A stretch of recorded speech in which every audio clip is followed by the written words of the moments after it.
Dollar. Dirt and money, no soul. Had to go and get it, ain't no time to kick it. Got a stack and flip for my foes. Dollar. Please tell me you can hear me. Don't turn your back and don't neglect me. Just let me know if you need me. Dollar. Let me watch out for my partners. Keep my money long, get my team strong. Let me run away from my problems. Yup, what's good, original crew, man? We're back. Hey, man, we're back with another Stay Awake. Today, we got Killer Wife Can't Stop Lying to Police. Oh, we got another one, see? Hey, with that being said, before we get into it, make sure y'all check out the links in the description box. It's down below. You already know where to go if you want to first support. You got to do a check out down below. Also, if you enjoyed today's video, like it in with a thumbs up. Let's go. Let's check it out. Let's see what it's about. You ready? Mm-hmm. On a warm summer day in West Virginia, 30-year-old Rita Hendershot and 33-year-old Matt Hendershot. You don't like it? I mean, I was trying. Were you really? Yeah, I was trying to get a pen, but all of them why your pen so far away? Okay. I know they in their 30s. That's all I know. Sorry, guys. It's going to be a little loud real quick. I just know they in their 30s. Okay, sorry. And they in West Virginia. So go ahead, West Virginia.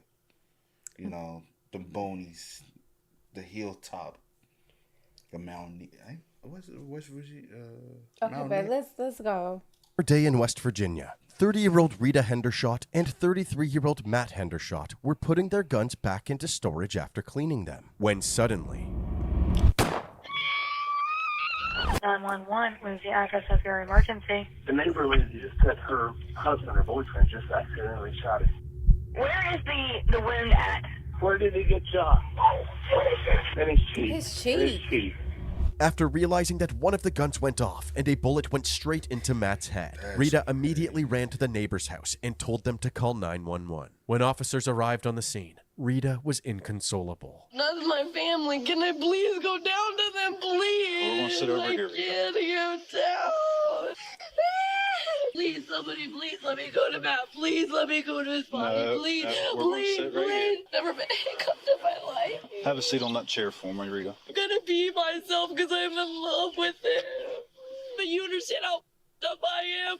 Not only was Rita visibly intoxicated, but she was also too emotional to answer any questions. I can't live without him. Oh, I can't live without him. Please help me.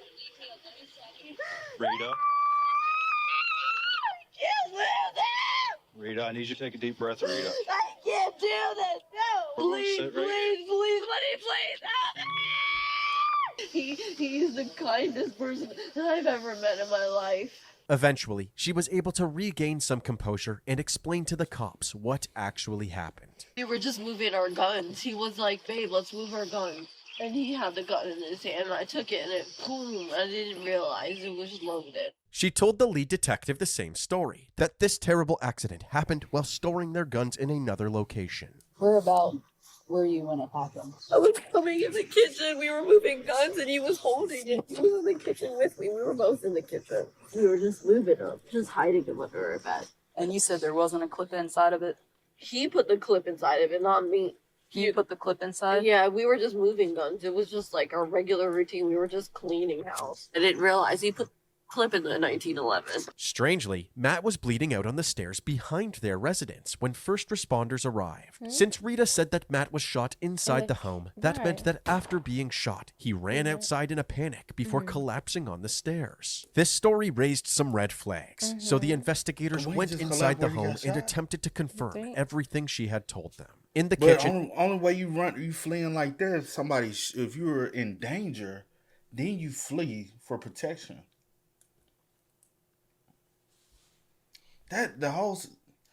Your situation don't make sense. Why you looking at me like that for? I just looked. You sized me up. You said, yes, investigators went inside the home and attempted to confirm everything she had told them. In the kitchen, several firearms were laid out on the counters, including the Ed Brown 1911 9mm handgun that Matt was shot with. This aligned with Rita's story. However, the investigators did notice some other things that they couldn't quite explain. For example, in Matt's bedroom, his TV was still on and his Xbox console had gone idle. This seemed to indicate that Matt had abruptly ended his gaming session without turning off his Xbox. Right. Additionally, several drops of blood were found at the front entrance of the home, but the rest of the house was spotless. So the investigators were unable to confirm where exactly the gun had been fired. Since things weren't adding up, the detectives decided to have Rita physically walk them through what happened. So he was in the living room with me. We were moving all the guns. We were gonna put everything up here, over here, in that cabinet. And that's when it happened. It was just a complete freak accident. I didn't realize that it was loaded, and I didn't realize that it was just sitting at the bottom. Okay. I didn't realize that because I was just moving stuff so fast. I was just like, boom, and it went off, and he was sitting right there, and I was like, oh my God, it happened like right here somewhere. I didn't even know it happened until he went outside, and he held his hand, and I was like, wait a minute, that didn't sound right. So that's when I went to his aid, and I ran to the neighbor's house, and I was like, oh my God, somebody call 911. My phone was dead. I did not know he put the clip in the 1911. He was seated. He sat down. Was he seated on this stool? He sat on his bed. On his bed. So he was sitting on the bed when it Why would he be sitting on the bed past that on me? But y'all supposed to be. But she has to put him place him where he was because he was playing the game. He was what year was this? I don't know, child. happened? Yeah. You were I standing. came in to like, what's going on? And then boom. Although the investigators had been giving Rita the benefit of the doubt up until this point, this walkthrough solidified their suspicions about her. Throughout the investigation, Rita had constantly been changing her story. The very first person who she told about the shooting was her neighbor who called 911. 911, what is the address of your emergency? The neighbor lady just said her husband or boyfriend just accidentally shot it. Where is the wound at? In his cheek. In his cheek. To clarify, Rita told the neighbor that Matt was cleaning the gun when it accidentally discharged, hitting him in the face. But as we showed you earlier, when the police arrived on the scene, Rita told the officers that the gun went off in her hands. We were just moving our guns. He was like, babe, let's move our guns. Yeah. Because it's And gone he so had the gun in ballistic. his hand, and I took it, and it, boom, I didn't realize it was loaded. This wasn't the only inconsistency in Rita's statements. She had initially said that the gun went off while they were storing their firearms under Matt's bed. We were just moving them, just hiding them under our bed. But during the walkthrough, she Right. said that they were storing them in the cabinet above the closet. We were gonna put everything up here, in that cabinet. And that's when it happened. She also initially said Matt was shot in the kitchen. Whereabout were you when it happened? I was coming in the kitchen. He was in the kitchen with me. We were both in the kitchen. But she was now saying that Matt was sitting in his room when the gun went off. But he was seated. He sat He down. was he seated on this stool? He sat on his bed. On his bed. So he was sitting on the bed when it happened. Yeah. You were I standing. came in to like, what's going on? And then boom. This was the most believable story because the investigators found a single 1911 bullet casing on Matt's bed. It seemed that Rita had made up some of the details she told the police and was now backtracking because her statements didn't align with the evidence. Rita's inconsistent storytelling wasn't the only red flag. The investigators saw her erratic behavior as over the top. But you understand how dumb I am? Not only that, but the timing of her outbursts was also extremely suspicious. Anytime the officers were talking to other witnesses, she would suddenly cut off the conversation with her screams of anguish. Rita. It seemed like Rita was intentionally disrupting the investigation. All of these red flags made Rita suspect number one, but they now needed to answer the question, did Rita have a motive to harm Matt? The answer to this question became clear when they looked into her and Matt's history. Rita and Matt met at a bar in 2012, and they immediately hit it off. The two dated for a few months and fell madly in love. But after officially tying the knot, Rita's behavior suddenly began to change. She moved in with Matt and his grandma Matilda. But Rita and Matilda would constantly fight, and Rita began belittling her on social media. For example, one of her Facebook posts said, "I didn't sign up for this. I didn't get married to take care of an old b****." It was around this time that Matt became distant from his friends and family. Rita seemed convinced that everybody was out to get her. She would constantly play the victim in her social media posts and call anybody who she didn't agree with her haters. Then, in 2017, Grandma Matilda passed away, so Rita and Matt were living together alone.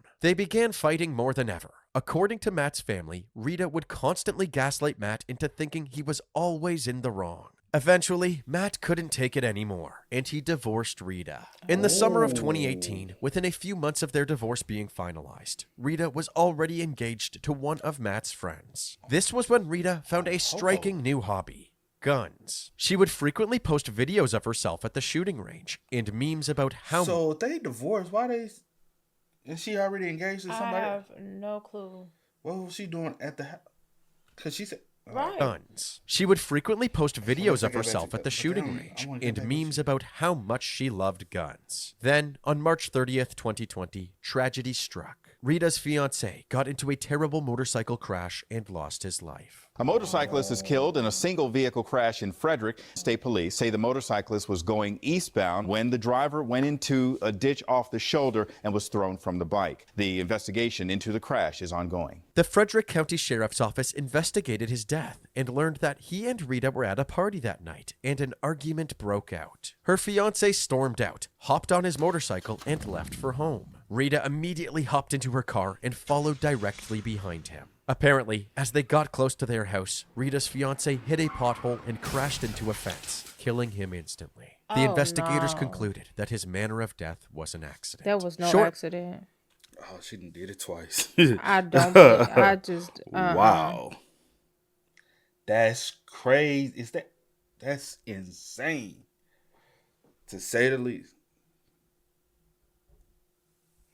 Him instantly. The investigators concluded that his manner of death was an accident. Shortly after this incident, Rita reached out to Matt and asked if she could stay with him for a bit. Matt agreed to take her in for a few months so she could... Nah, you can't move back.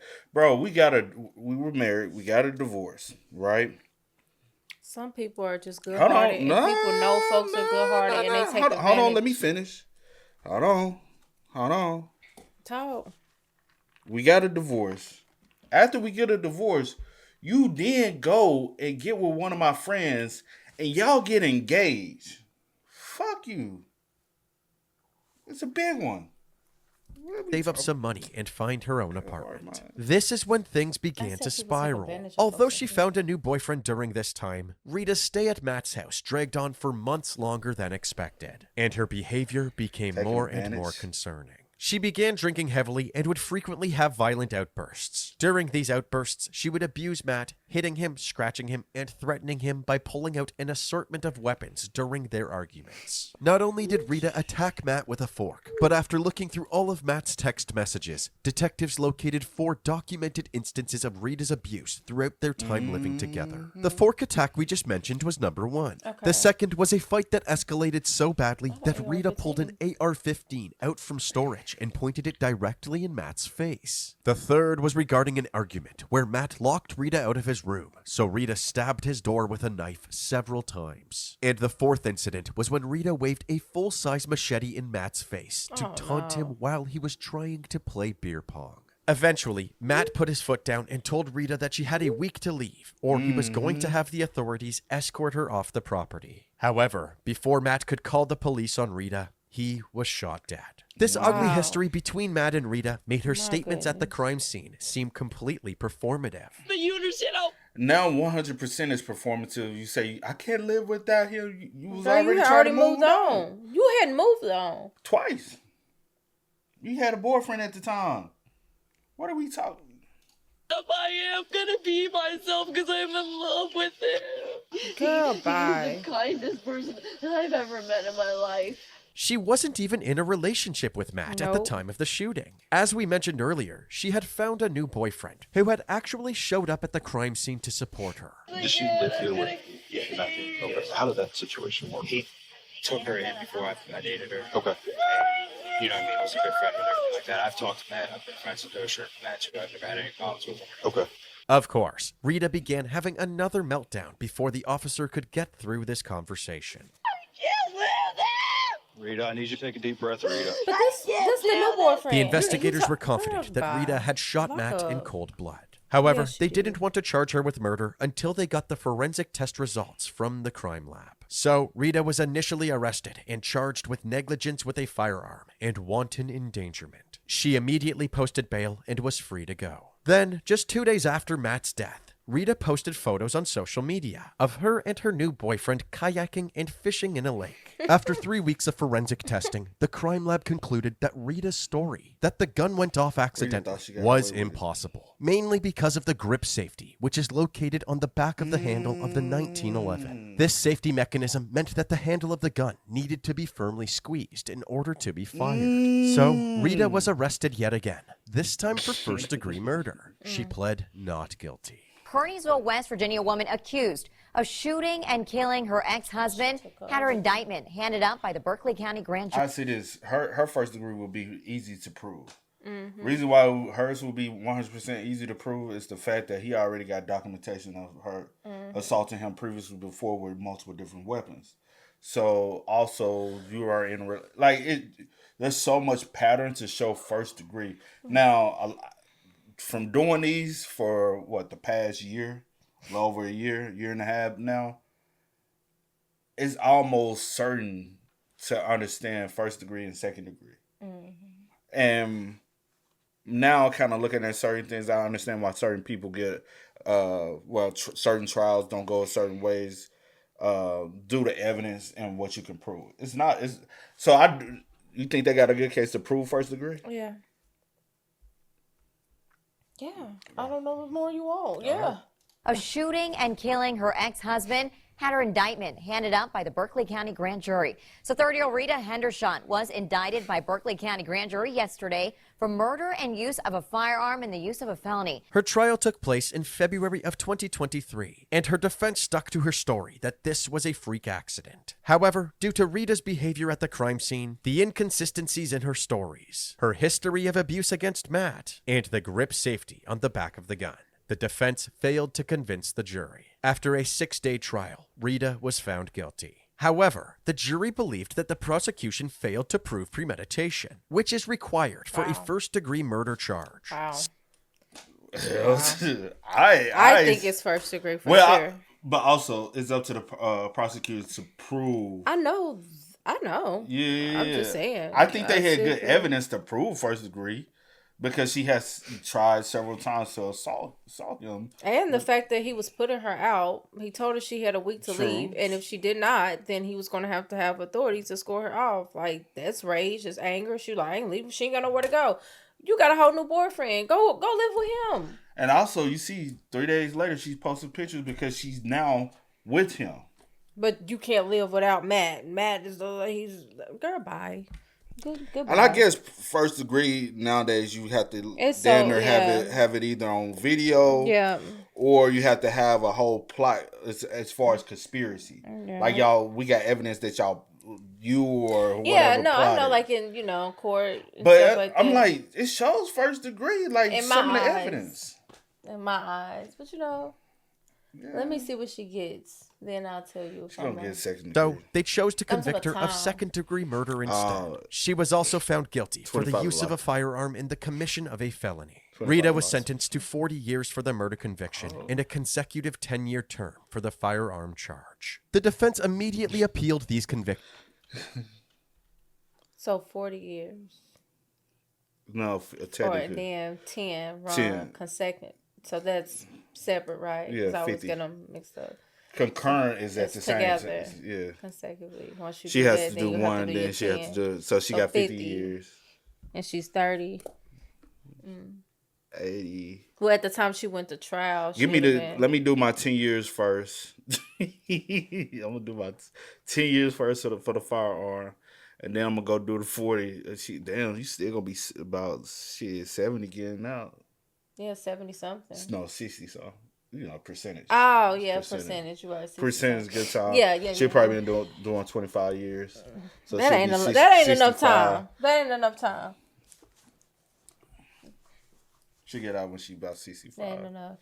Nah. consecutive 10-year term for the firearm charge. The defense immediately appealed these convictions, saying that Rita had an unfair trial, and the case was brought before the West Virginia Supreme Court of Appeals. The defense was claiming that all of Matt's text conversations where he detailed Rita's abuse were hearsay, because the state never presented any evidence to prove Matt's claims. The lower court didn't require any evidence be produced at the pretrial to allow these bad acts evidence to come in front of the jury, and even allowed the state to just merely read into the record text messages in a proffer. It would be improper, according to our position, to just allow this evidentiary burden to be met merely by reading a text into the record. The defense then dissected each incident one by one, arguing that these allegations of abuse were nothing but he said, she said. Looking at them individually, the text message surrounding the fork incident, by the decedent's own admission, he had grabbed my client so hard that she was bleeding whenever she grabbed the fork to get away from him. Regarding the allegation that in December my client pointed an AR-15 at him, there was no evidence admitted outside of a text message to prove that it actually occurred by a preponderance of the evidence. The same would be applicable to the allegation that she bashed. I know, babe. I know legally. Yes. And then regarding the one where Mr. Savage testified that my client had waved a machete at them while intoxicated while they were playing beer pong approximately 2 months prior to the fatal shooting. In that case, he was asked directly and responded that she didn't threaten Mr. Hendershot with the machete and that he didn't swing it, and that she was trying to make them lose their beer pong game by distracting them. I don't believe that that would qualify any standard that any of those are domestic violence. The state found all of these arguments absurd and claimed that there was more than enough evidence to corroborate Matt's text messages, which justified showing them to a jury. The biggest complaint that I heard in my colleagues' responses was that they were unproven. That's just simply not true. This wasn't just someone standing up and saying, well, this happened, and the state merely reading in text messages. This was proven by forensic evidence. This was proven by photographs. This was proven by live testimony. I also want to give a little clarity to the court on the fork incident, because petitioner has attempted to portray this as a self-defense. That's simply not true if you read the actual text messages. He notes to Ms. Hendershot herself that you came at me and hit me in the face twice and knocked me off the couch, and I restrained you. When that happened, she grabbed a fork and stabbed him.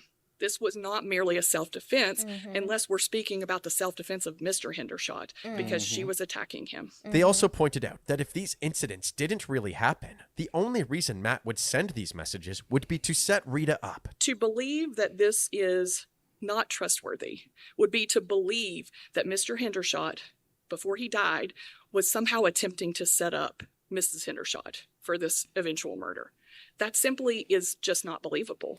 The defense shot back, saying that a frame job wasn't the only reason Matt would lie about Rita's abuse. The state argued that he had no reason to text regarding the AR incident, and other than try to do an eventual setup for murder.